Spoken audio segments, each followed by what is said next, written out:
안녕하세요. 완주신문 4월 첫째 주 주간 브리핑 시작하겠습니다. 네, 안녕하세요, 기자님. 예, 안녕하세요. 네, 3월 28일자 기사에 공직자 재산 공개 기사를 써주셨는데요. 공직자 재산 공개 유태군수 최고 부자라는 기사를 써주셨어요. 예. 내용에 대해서 설명 좀. 그게 지난주에 발표했는데요. 매년 이맘때쯤 합니다. 지금 더군다나 이제 국회의원 선거 앞두고 주로 이제 중앙에서는 현재 좀 이렇게 이름 있는 국회의원들 재산 공개가 좀 됐었는데 마침 저도 그에 맞춰가지고 완주군에 있는 그 선출직들 저도 한번 살펴봤어요. 봤는데 일단 1등은 완주 군수 현재 유희태 군수님이 재산이 가장 많은 걸로 한 26억 정도 드러났더라고요. 그리고 이제 여기 국회의원인 안호영 국회의원 같은 경우는 한 8억, 지난해보다 한 3억 정도가 줄었어요. 예, 그래서 하여튼 이제 저희 지역신문이다 보니까 지역에 있는 정치인들 그 재산이 어느 정도인지 재밌게 좀 한번 살펴봤습니다. 그래서 순위가 쭉 있는데 두 번째는 지금 완주군 의회 의장인 서남용 의장님이었고, 근데 뭐 대부분 이제 재산이 많은 분들은 늘었어요, 지난해보다. 근데 오히려 반대로 또 줄으신 분들도 있더라고요. 아까 얘기한 현재 안호영 지금 출마 중이시죠, 후보 안호영 후보 같은 건 줄었고, 그리고 전체 재산이 이렇게 마이너스인 분들도 두 분 정도 있더라고요. 이주갑 의원님하고 김규성 의원님. 특히 김규성 의원님이 완주군 정치인 분 중에서는 가장 이렇게 가난하신 걸로. 그래서 그때 이제 이거 기사 나가고 보통 의원님들한테 절대 밥 얻어먹으면 안 된다. 특히 이 두 분한테는 그런 이야기들도 많이 있었습니다. 네, 밥을 사도록 하겠습니다. 네. 두 번째 제가 물어볼 기사는 지난주 주간 브리핑 때 그 원협 조합장 보석 출소에 대해서 말씀을 해주셨는데 네.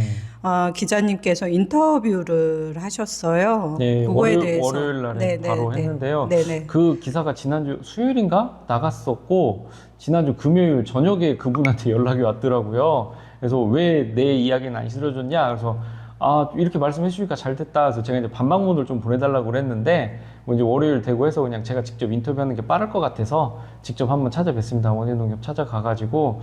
그러니까 지난번에 그 기사 내용은 그거였거든요.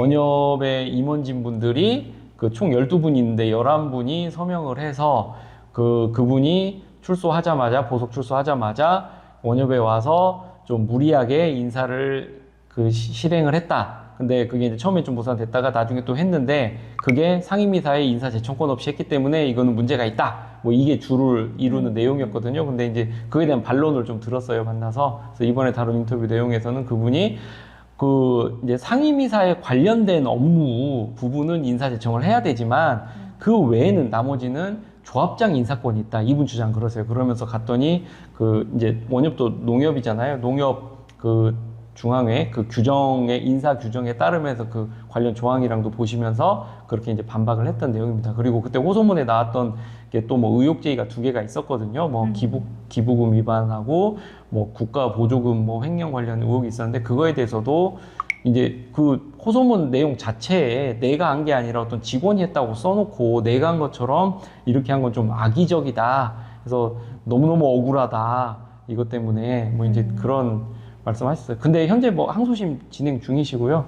혹시 대법에서 이제 확정이 되면 그때는 조합장직을 내려놔야 되는데, 그것 때문에 이제 그분 주장은 이번 임원진 중에 다음에 이제 차기 조합장을 나올 분이 있는가 봐요. 그분들이 이걸 꾸민 일이다. 또 이런 새로운 의혹 제기를 해주셨어요. 그래서 그분들이야말로 정작 이번 설 명절 때 저번에 또 과일을 막 또 돌린 사람들이 있다.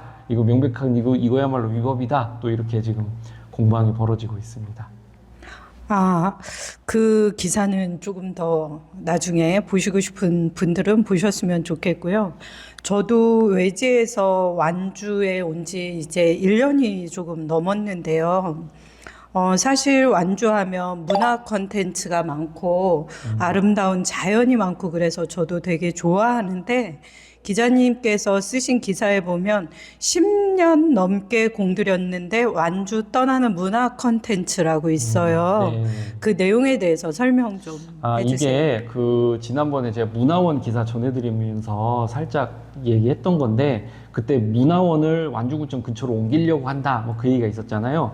그 자리가 그 기존의 그 전환기술 사회적 협동조합이라고 그 나는 난로다라는 행사가 있었어요, 완주군에. 그게 이제 우리 과거에 뭐 구들장이나 이런 난로 같은 게 기후 위기에 따라서 그 기존의 이런 그런 화석연료에 의지하지 않고 우리 과거 전통 방식에서 어떤 기술들을 찾아가지고 그런 난방 기술들, 그러니까 기후 위기를 대처할 수 있는 어떤 대안적 부분을 모색하자고 하는 뭐 그런 거였는데, 이게 한 11년 정도 됐다고 그러더라고요, 완주군에 왔던 게. 그래서 전환기술 사회적 협동조합에서 주로 그런 그 나는 난로다라는 행사도 하고, 그리고 관련 교육도 하고, 또 이런 공구를 주민들한테 대여하는 사업을 해왔었어요. 근데 이게 그 민선 8기가 들어오면서 이제 아무래도 지자체장이 바뀌면서 관련 사업에 대한 지원 같은 게 중단이 되고 하다 보니까 그 전환기술센터 같은 경우 그 위치도 그 자리에 있다가 좀 다른 곳으로 좀 옮기게 되고, 그러니까 더 이상 완주군에 이제 있어야 될 이유가 없는 상황인 것 같아요, 그쪽 분들 얘기를 들어보니까.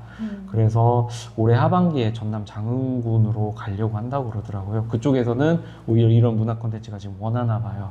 그래서 참 완주군에서는 그간 10년 넘게 또 어떻게 보면은 완주군민들의 세금도 들어갔고 이런 좋은 것들이 좀 사라지는 거에 대해서 아쉬워하는 목소리도 있었고, 또 동시에 그거 외에도 흑건축학교라는 게 있었거든요. 이게 그 유네스코 흑건축 교육기관이에요. 이게 아시아에 딱 하나 있다라고 저도 들었거든요. 근데 여기 같은 경우도 비슷한 이유로 지난해에 저희 충남 공주시로 떠난 거예요. 그러니까 아무래도 전전 군수님 시절에 굉장히 좀 어렵게 유치를 했던 걸로 알고 있어요. 그래서 완주군에, 그러니까 실제 이제 완주군이 좀 귀농귀촌으로 유명하잖아요. 귀농귀촌 하시는 분들한테 이게 또 굉장히 이쪽을 선택하는데 또 하나의 요소로도 작용했다라는 말씀들을 많이 하시거든요.